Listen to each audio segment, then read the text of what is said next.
If you're enjoying the show and you'd like to get more, maybe you want to get bonus episodes, maybe you want to get episodes early, maybe you'd like to join monthly video hangouts with me, Jeff, and other fans of the show, the way to find out how to do that is to go to patreon.com/wehaveconcerns.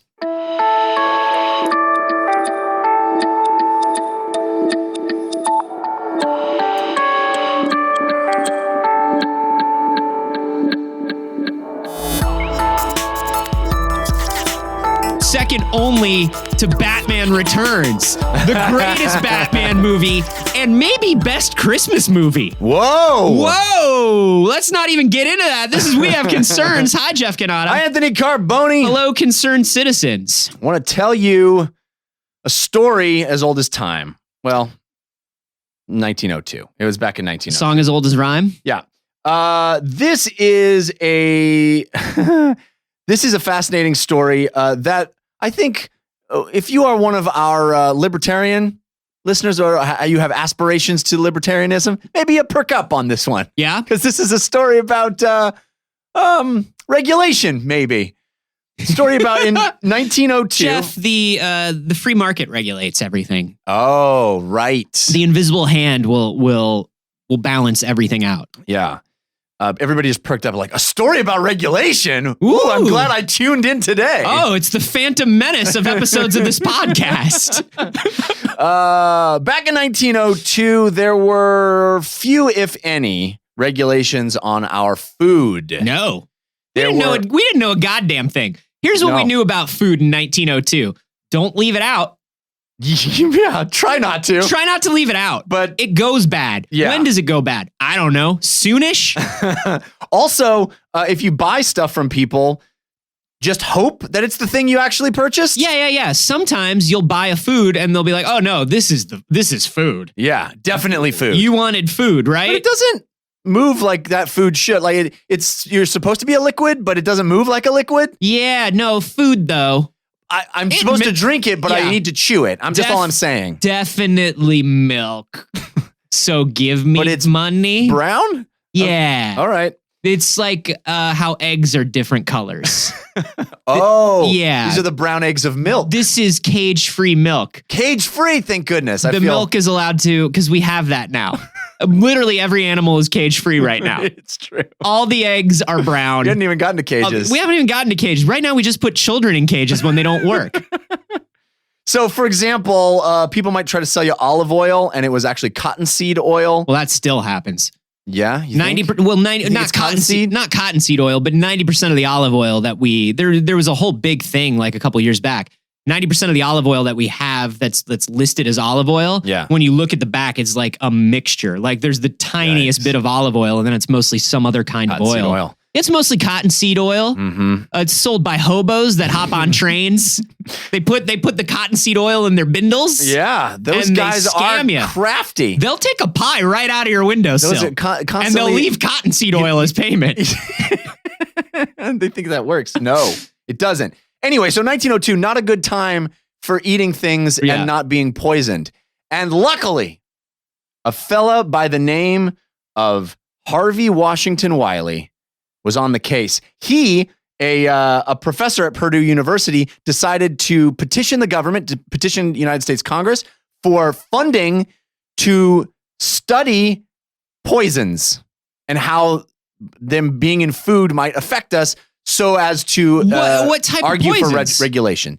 Well, poisons that were commonly used to keep food fresh. Oh, so this is more like less about poisons, more about what additives and preservatives are we starting to put into our foods? Indeed. And how are those affecting us? Like, for instance, what I like to do when I take my wares to the marketplace. Yes, of course. Is I like to, particularly the poultry, I like to leave it floating in a mercury bath.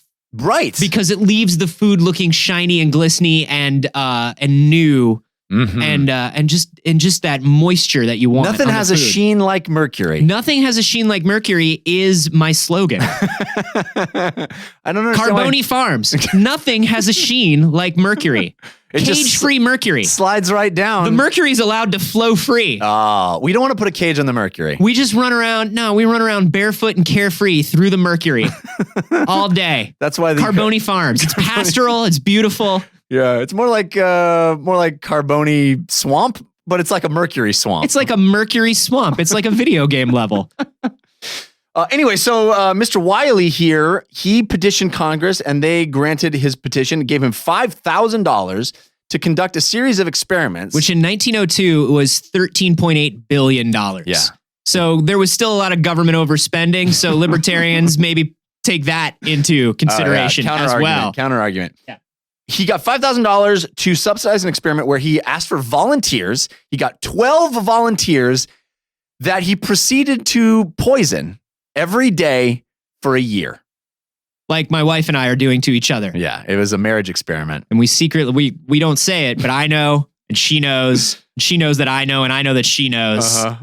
And we all know. We all know. And we'll see who lasts longer. To me, this is how you get an immunity to iocane powder, right? Yeah. This is all good. Over time. Nothing could possibly be bad about this. So let's talk about these 12 gents. Yep. And what sort of things they were voluntarily putting into their bodies, Jeff. Because here's what I'm interested in. Mm-hmm. I'm interested in what kind of things over how long a period of time. What are the dosages? How can I use this knowledge to my advantage with my enemies and also my loved ones? Yes. Well, here's the deets. They got free food, 3 square meals a day, and they had to eat it in the room this controlled space. Were they told? They were told they were being poisoned. They signed up. You were going to be poisoned, and they're like, "Okay, sign me up." They get 3 square meals a day. They couldn't bring anything into the room other than themselves and their clothing, but they couldn't bring any additives or anything. They were only allowed to drink water, and they had to complete the entire meal inside the confines of this controlled space. Now, were they told, "Hey, we're going to poison you, but we don't not lethally"? Right. Like, they were given assurances that they would not be killed? No, they signed an agreement that said that they knew they were being poisoned, and if this ended up in their death, they agreed not to sue. Whoa! Yeah. Who are these dudes? These dudes ain't got nothing to lose, is what these dudes got. I have done some questionable shit in my time, Jeff. We have discussed this. For spending money and for drinking money in college, I would volunteer for experiments. Yeah. And there were times where I volunteered for experiments and I would come in and they'd be like, "Hey, here's some pills. Take them over 10 days. Right. What do you feel? How are you?" Feel lousy. Yeah. And they're like, "Okay." And I was like, "Well, what was it?" They're like, "That's not for you to know." Like, bye. See you next Tuesday. Bye. But we were given assurances. It was like, "Hey, this is a medical experiment. There might be some side effects, but you will not get sick. You will not get..." And I got paid. It was more than just 3 meals a day. I also got paid. Well, in 1902, 3 meals a day is the equivalent of $14 billion. Yeah, think about that, libertarians. Yeah. How many? I mean, if you think about the hobo community, what with pies and windowsills and taking things off of fresh clotheslines. Yeah. I would imagine that 3 squares a day, you roll the dice. You go, maybe I die, but maybe I die anyway. Well, these guys were selected for their hardy constitutions. Sure. Wiley's theory was, if I can poison the best among us, then we'll know about children and the elderly. It's society can be judged by how much the best among us can be poisoned. Exactly. That's the Wiley doctrine. Yeah. And not only that, it kind of gets a little bit worse. They had to carry a satchel around. A bindle? It was a satchel they already that had contained, a bindle, but they were upgraded to a satchel. that contained every particle of their secretia. Oh, no. So they had to collect urine and feces and carry it around with them because Wiley didn't want to do that. Listen to me very carefully here. 3 meals a day is not worth this. I will steal food. When I get to that point, I will fucking steal food. Who are these men? Does it go into who they are at all? They got the nickname the Poison Squad. Why? I don't know. Just this article is not giving me a lot of the details I need. Their weight, pulse, and temperature is recorded every time they sat down at the table, every time they got up. And here's what they were given. I'm kind of burying the lead here. Wiley started. I don't know. There's so many leads that I think are getting buried here, Jeff, but go on. Wiley started with borax. Oh, yeah. More like borax, am I right? A ground mineral that was used to preserve meats at the time.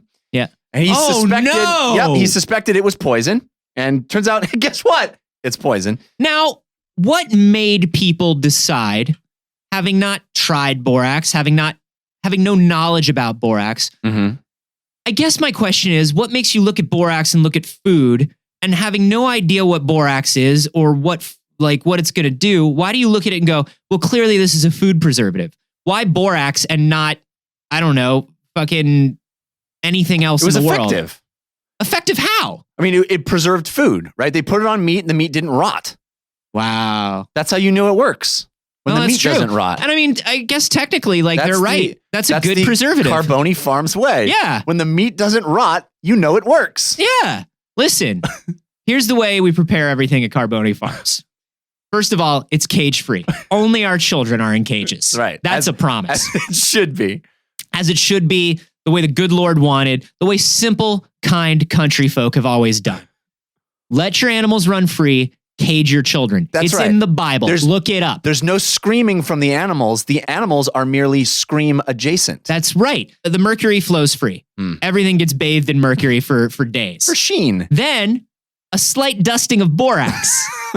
Just right over the top. A sprinkle of borax. Yeah, right. You don't want to go too heavy on the borax. Just the right amount of borax. Soupçon of borax. Mm-hmm. Mm-hmm. Just like Grandma Carboni used to put on everything. Before she melted into the mercury pools. I knew a woman who actually used to put kind of borax, kind of cleaner stuff on a toothbrush and brush her teeth with bleach. Oh. And then she was like, well, you don't swallow any of it. You just brush your teeth as long as you don't swallow any of it, I'm sure there's no way it could get in your mouth. It really whitens your teeth. I was like, do you have the most sensitive teeth all the time? She's like, yeah, they're a little sensitive.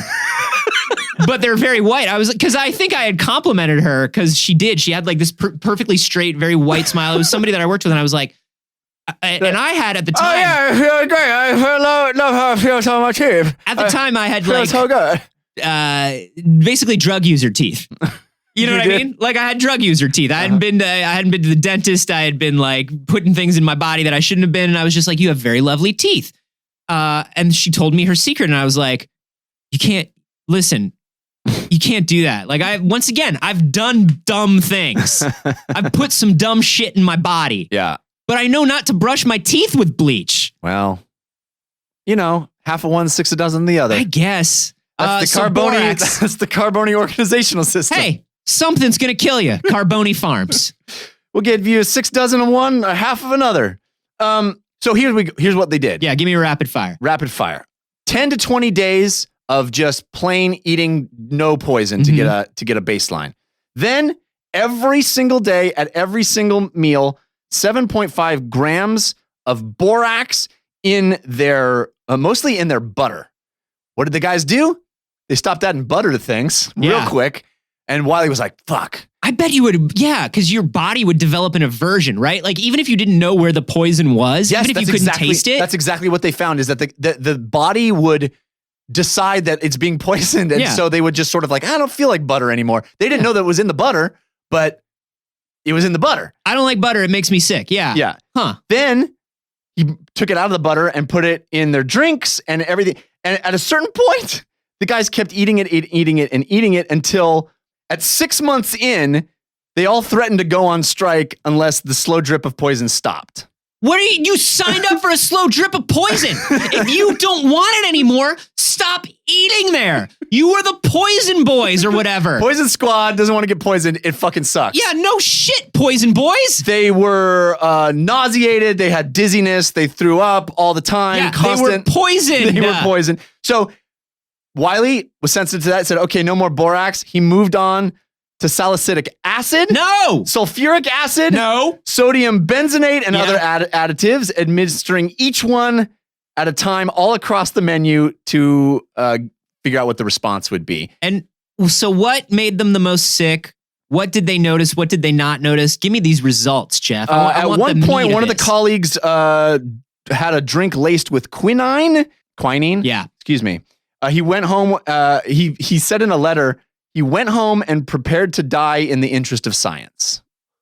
Wow. See, Jeff, 1902. A heartier folk. I signed up for this, and let me tell you something. I got all the butter meals I could have ever asked for, and we've learned something, and now I lay myself down to die.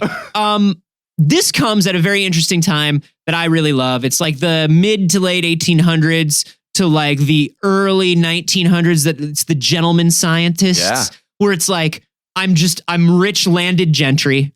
Right. I'm in academics because academics is like what you do if you want to be rich and clean and not work in the earth. And I'm just going to try some science. Like, that's how we got like the diving bell, right? That's how we got the scuba helmet. It was like, I'm just going to try this and see what happens. What happens is I got the bends. Oh, okay. I'm going to drink a little bit of mercury every day. What happens? Oh, I'm going mad. We figured it out. That was fucking science. That was fucking science. And this dude did it. In 1906, Congress passed the Pure Food and Drug Act and the Meat Inspection Act, both because of what he did. Later on in 1927, this dude was also the guy who said, tobacco is not good to smoke. It's poisoning you. Jury's still out on that one. Thank you. And thank you to our sponsors, Errol Morris. Errol Morris. So this is pretty amazing stuff. This guy literally poisoned people for a year. Mm-hmm. None of them died, although they all felt like they were going to. Yeah. So he did I want profiles. I want psychological profiles. I want to know about these guys because I love the fact that they're like, yes, we will sign up to be poisoned. Yes, we will absolutely sign the form that says if we die, we die. Yes, I will put my shit into tiny vials every day. And then 3 months later, I've made a huge mistake. Yeah, 3 months later, like, we don't want to do it anymore. This is the most horrible 6 months of my life. Treat us nicer. Yeah, I'm sure. Yeah, like you paint them like they're some fragile little flowers. They had 6 months of being poisoned in every meal. Yeah. Oh. And then 6 months in, they were like, this is bad and wrong and we hate it. Don't do it. How much longer? Pass the butter. How much longer? Like literally forever, dude. Literally forever. This is crazy. You pass the butter, but how much longer? Well, I think this guy's a hero. Yeah. God bless Dr. Wiley. Wiley is a hero. The 12 idiots are not heroes, but Wiley, the administrator, he's the hero. No, I want to know more about these idiots. If anybody knows anything about these idiots, hit me up. If anybody has any ideas of who the Poison Boys, the Poison Squad... Poison Boys would have been better. Yeah, give me your Poison Boys fanfic, actually. Here's what I want you to do. Head to iTunes right now. Mm-hmm. Go to the podcast. Give us a 5-star review. We need those 5-star reviews. But don't write an actual review. Yes. Because here's the thing. We're not going to read it. You're not going to read it. No one's going to read it. We just need the stars because of the algorithm. Need that star. Here's what we will read. Poison Boys fanfic. Yeah. So give us the 5 stars and give me a little Poison Boys fanfic. And to get you started, I will tell you the sign that was above the eating area was none but the brave can eat the fair. Carboni Farms.